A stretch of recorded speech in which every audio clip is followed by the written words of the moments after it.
Malaki akong pangarap sa family. So, actually, to be honest, sa pamilya, ako lang ang graduate na anak. Siyempre, mga kapatid ko ng mga eldest, hindi naman sila nakapagtapos. Kasi nga, hindi kaya ng magulang namin. So, siyempre, nakikita ko naman yung sitwasyon namin nung time na yun. So, ang nakikita ko nun is, pag nakapagtapos ka, kahit saan ka, pwede kang may edge ka. So, kahit sinabi ng nanay ko na huwag na daw ako mag-aral.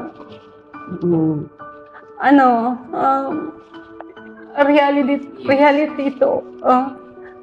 Kahit sinabi ng nanay ko noon na hindi man natin kaya pag-aral ka sa ganitong school. Pero syempre, yung eagerness ko na makapagtapos, ang ginawa ko, nag-try ako mag-exam sa mga